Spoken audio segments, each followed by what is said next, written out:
X-Men group editor Jordan White and Adventures in Poor Taste X-Men Monday are the gift that keeps giving.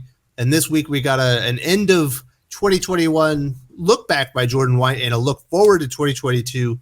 I decided to bring my good friend Doc, the X-Men historian, the Marvel aficionado, to talk about some of his answers and some of his, accomplishments in 2021. All right, well, let's get into this interview.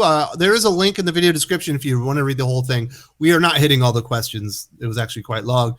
This was the first question for Adventures in Poor Taste. Looking back on the past 12 months, what are you, Jordan White, the most proud of as X-Men senior editor? And this is what Mr. White said. I think the Hellfire Gala is super awesome, and I'm really proud of it. It was another project with a lot of moving pieces that came together, I thought, really well. It was like 10 different stories that all have kind of interweave and work together. And we got 60 different costume designs to make sure the characters look the same across it all. His big accomplishment, apparently in 2021, was getting the costumes right at Hellfire Gala. His big accomplishment was proper editing. You did your proper fucking editing. job. Did you read Hellfire Gala? What kind of credit are you giving this fool? Oh, no. I mean, like, visual consistency throughout. That was the best he could say he accomplished. Good job. You did the bare minimum of your job. The Hellfire Gala was a waste of paper, and everyone involved should be ejected from the galaxy. That Hellfire Gala was a piece of shit story. There's a couple of events that happened within those 10 issues that were noteworthy. But the fact that he literally stretched out a one-shot that Jerry Duggan had come up with, a concept for a one-shot comic story, and bloated it out into 10 issues where nothing happens. It's like he's most proud of suckering people out of their money. He has accomplished something that a lot of previous editors in that offices have not. He's managed to sucker more people out of more money with more events in a shorter period of time than anyone else, but all of them have been left unsatisfied and wanting to quit because there's more books in the X line right now than there has ever been. Now, granted, they're all selling 1/10 of what they were when the line was bloated and overgrown in the 90s. He's managed to bloat the line out huge, waste everyone's time and money, tell no stories at all, and there are still some morons like myself that were buying them. Look, the fact that his big accomplishment was turning essentially an action adventure space space kind of social franchise into a fucking fashion show. Congratulations, I guess. Everyone hated it. Nobody wants to see it again, and you're losing audience left and right every month. Congratulations, sir. You are a moron. Let's go on to this next question. It says, is there an X-Men character you developed a newfound appreciation for in 2021 thanks to creators working on them? And this is Jordan White's answer. Oh, Sync. Definitely Sync. Jonathan's Vault story brought him to the forefront of mutant kind, and Jerry Duggan was thrilled to grab a hold of him and use as much of him as much as possible. So I think he's resonating in a way he never has before for me. Specifically in that Children of the Vault story, it was really interesting. There was that story with Laura, obviously why they're trapped in there. But now that he's a member of the X-Men team, you couldn't pick a more boring team member because he's literally just sharing powers that already exist on the team. He had all kinds of potential coming out of what Jonathan Hickman did with him in Children of the Vault. Those two, the 3 issues total of the Vault storyline with him, the first one, and then the 2 where they're actually in the Vault. Yes. And then Jerry Duggan gets his hands on him, and all he is blackmail rogue. That's Jerry Duggan in a nutshell for everything. It's like Jerry was just champing at the bit to get his hands on Sync after Jonathan did something interesting with him because he doesn't have the capability within himself to do it himself. He's got to take someone else's ideas and see if he can water him down. He can stumble forward with somebody else's ideas, but he can't generate his own. He's not taking the ball and running. He's just kind of trying to not completely fumble it. He's like that football player that you hand it off to, and then he's tripping over his own feet. The ball's flying in the air. He hasn't dropped it. It's not a fumble yet, but you're just waiting for anything to hit him to either knock him down or blow that ball wide open and ended up with it all over the ground. So my analogy would be he's like the monkey that finds a football attractive. You know what I mean? And he's trying to hump it. Yeah. Yeah. And he's just rocking back and forth, going nowhere. Look, my big takeaway from this question, though, was less on that. And because, I mean, that's kind of par for the course for Jerry Duggan. But it's, once again, an example of how utterly lacking in any X-Men knowledge that Jordan White has. You know why? Sync hasn't resonated with anybody in a long time, because he's been fucking dead since 1999. He's been dead for 22 years. That's why he hasn't resonated with anybody. They never brought him back. He's been dead since like Gen X, about 50 or Well, that's what 60. happens when you create a character and then you're looking at him, you're like, there's nothing really we can do with him. He's just mimicking characters that already have power. We have Rogue. Yeah, exactly. It's like, yeah, you should probably just kill him off. He's just a waste of space at this point. Yeah, he serves no function. Yeah, he had the exact same power set as Rogue. It's, once again, just having 17 variants on the exact same power set and character doesn't, it deludes, it doesn't add to. If you go into this article, they had like the end of year polls, and this is what the Adventures of Poor Taste guy said. There was quite the Hellion sweep in the survey. It was X-Fans' favorite series of 2021. Absolutely, it was not even close as far as quality. This is what Jordan had to say. But that Zeb guy sucks because he left us, because he's going to Spider-Man. Then he continues on later. I've said this before, but when I got the pitch from Zeb Wells, I was like, what do you mean? How could you even do this pitch? It's another example of Jordan not having any eye for interesting. What the fuck were the rest of the pitches then? From the initial solicit, it was the only one that screamed, you know what? I have a unique take on something that hasn't been done. Here's a bunch of interesting characters. Everything else felt like a spin on somebody else's previous attempt at doing something, but stuck on Krakoa instead. You couldn't tell me any of the other books that are out there that would be distinguishable, that needed to happen on Krakoa versus the Utopia era or the Genosha era. Hellions is very, very unique. Nobody had done kind of that mutant Suicide Squad. You'd had some attempts a little bit here and there with like trying to take one villain and draft them onto the team. Mike Carey's X-Men, for example. There was other times over the years where they grab one villain, but having a bunch of villains all on a mutant Suicide Squad team was a really interesting new take. And the fact that the editor of the line couldn't see that when he got the pitch just shows how little vision he has. Well, and the fact that he's the group editor, he has to see all these things. He has to know that one of these comic books, at least the stories, is standing out as superior to the other things, the Drek in the line.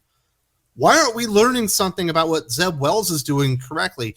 Taking characters that really are kind of nondescript, making them more interesting, exploring the characters through really fun, sweeping adventure tales, and then growing the characters along the line. They're not doing that in any of the other X-Men comic books. He's got the key to success right here in front of him. And of course, Zeb Wells being smart, he's like, I got to get out of here. But well, yeah, he learned nothing from what Hellions was doing and how awesome it was. Well, yeah, he didn't. Instead, he looked at generic Duggan, saw that he was running a Marauders book that was pointless into the ground, and said, you know what? When John Hickman leaves, instead of the one book that everyone is talking about, all like the hardcore X fans actually really like in Hellions, you know who we're going to have to take over the flagship book?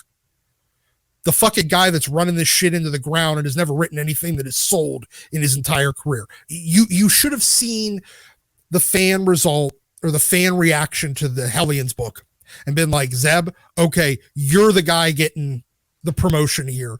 You're going to be taking over this good, the flagship book, or at least you're going to get a second book, something like that. Give him the promotion. Instead, they lost him to the Spider office. Yeah, so, and the Spider-Man office obviously has some leadership. So, hey, look, there's one book in the entire Marvel universe that's better than the rest. It's Hellions. Why don't we just get that guy and put him on a bigger book? This is the next question I thought was interesting. Who are some of the X characters X fans will be talking about in 2022? He says, we're going to continue talking about Wolverine. Lore, that is. I have to say that to distinguish because I didn't mean Logan, but we're going to talk about Logan too. No, stop it, Jordan. There is one Wolverine, and his name is Logan. Hey, her name is X-23. Her name is X-23. You want to give her another fucking name? Be my guest. Having two Wolverines is as dumb as having two Spider-Men. If Jordan White and the other X-Men creators actually liked Lauren, they wanted the character to get over. You can't have her sitting in the shadow of the most popular X-Men character in the history of the franchise, and probably the second most popular Marvel Comics hit character ever. Right behind Spider-Man and Wolverine himself. Give her own name. She has her own name. It's X-23. If you don't like it because it says sex backwards or whatever, go find a new name for the character and get her out of Wolverine's shadow. As long as you continue calling her Wolverine, there will be a level of resentment for the character because that's not who she is, and she's just stealing somebody else's moniker. And Wolverine can't die. It's not like she gets to take it then. She's the cheap dollar store knockoff. Sorry. She always will be. She could be great as her own character, but she's never going to be Wolverine in the eyes of 90% of the comic fans at Marvel. You can keep trying to shove her down our throat. They've spent a decade thinking that all they need is other characters to validate their dime store knockoffs, and that'll make them valid. It'll never work. They can keep trying the same trick. It doesn't work. In the end, the fans get to decide. I hate to break it to the editorial staffs at Marvel and DC, but you are not the ultimate arbitrator of what's successful and what isn't successful. It's actually the fans. Let's get on to this next one. I thought this was strange. I didn't know about this because I don't read Excalibur because I have good taste in comic books.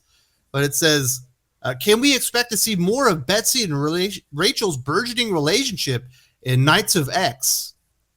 Apparently this has been happening in Excalibur, and Jordan says the two of them are in that book together, so that is definitely the place to go if you want to see them interacting. Absolutely. I didn't know that they were in a relationship, and if they are, it doesn't sound right. Betsy's been, taking pipe for quite a while here, Doc, and I don't think I've ever seen Rachel's she's betrothed, right? She's destined to end up with Franklin Richards. As the two most powerful mutants in the future. But I guess since they decided to make Franklin not a mutant anymore, well, I guess her future's wide open. However, Betsy, on the other hand, Angel and Phantom X might have a fucking thing to say about this. Hey, it's Marvel. There's 17 of somebody, all the villains are heroes, and everyone's gay. Why the hell not? It's just this weird fanfic that keeps creeping into slash fic. Yeah, into this Marvel and DC Comics universes. And listen, even when it was on Tumblr, it was annoying.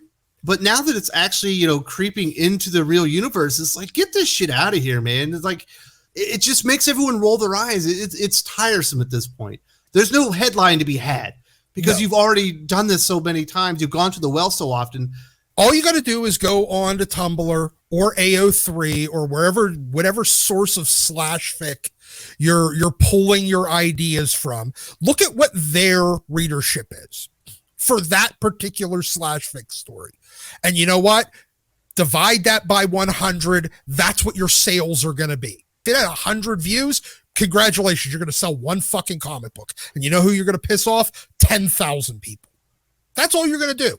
Because you're not going to sell this to anybody. Look, that's all they've been doing for a decade now. Piss off people that actually pay money for people that don't. They have an utter hard-on for being able to put stuff into canon in the comic books instead of just in their weird head canon or slash fic. Look at your sales. Nobody buys it, and all you're doing, it's the same thing again. All you're doing is creating resentment, the same way that you are with trying to make 17 different Spider-Man or Wolverine. No one likes shipping. This feels like shipping at this point. It's happened so often. Let's get in. This is the last question. Obviously, we've got this big event that they're teasing. It says, looking ahead to Free Comic Book Day, should X fans be on the lookout for clues into this mysterious event? Maybe in Kieran Gillen's Eternals, obviously talking about Judgment Day, where it's going to be X-Men versus Avengers versus Eternals. What the fuck are the Eternals doing here, Doc? Ever since they announced the movie, they've been trying to make this thing happen. Bitch, it is fetch. It is never going to happen. Fetch is never going to happen. The Eternals are never going to happen. if Jack Kirby and or Neil Gaiman couldn't make it happen, Kieran fucking Gillen sure as hell isn't. But since they've already editorially decided, just like everything else, I mean, you talk about editorial forcing with X-23, you're talking about, you get editorial forcing with Betsy and Rachel. Talk about the Eternals. That's more editorially foisted upon the readership to make them important. All this is a repeat of the Inhumans nonsense from what, 9 years ago, 7 years ago, whenever they tried to. The Eternals are just the giblets of Fourth World. Yes. Ain't nobody want to eat that shit. Yes, it is the shit Jack left on the cutting room floor while he was making the Fourth World of DC. He picked it up whenever he went back to Marvel. They said, hey, we need something similar to that. He goes, well, as a matter of fact. And then all he did was just hand them all his recycled trash that he had cut up and thrown on the floor whenever he was making the Fourth World. We expected to see an X-Men versus Avengers event, something that was going to happen. It was clearly, they were kind of leading up to it. We haven't heard anything about it in like a year, but it was clearly being, hinted at the beginning when the House of X Powers of 10 was over. But I don't get the Eternals being there. The last thing that we did see, and it wasn't in this interview, is that we're seeing them already foreshadowing X-Men Election 2022. Does that mean that there's going to be another Hellfire Gala? Please tell me no. You know what? I bet that there is. They're going to do it again. We're going to see this time the little bit of sales bumps that they got mostly from a bunch of the 10 people that wanted those costume design variants. That gave them a little bit of sales bump on it. Nothing about the story. It was just, the weirdos that wanted the costume design variants, because they were like 1 in 100, 1 in 250, something like that. So stores had to overorder, and, hey, that reader paid a shit ton of money for that variant. They're going to try it again. This time it's not going to succeed. This time it's not going to give them any bump. If anything, it's going to make it drop. And they're going to go back to that fucking well again. As soon as you heard them say, we want to make it an annual event. Well, we didn't know whether or not that was going to be an in-universe annual or our real world calendar annual. Well, it turns out it's got to be the fucking calendar annual. And you know what? That means that in the Marvel sliding timeline, all these characters, that X-Men team will be together for like a month and a half. They literally just did another vote, though. How many votes are we getting from the X-Men? It's ridiculous. All right, Doc, we're up against the clock. I just wanted to put that out there. I was like, I've had enough X-Men votes to last a lifetime at this point. I do want to say thank you very much to Doc, the X-Men historian, the Marvel aficionado, and we'll see you tomorrow. We'll be talking about the worst comics of the week. Thank you, sir. If you're interested in more future stories in the Marvel Comics universe, they released Timeless this week from Jed McKay. Surprisingly good, and it teased a ton of future storylines, including some of the things that are happening in X-Men. I did a full video, kind of a full review of the comic book just a few days ago. If you haven't checked it out and you're interested in the future Marvel Comics, you definitely want to see this video.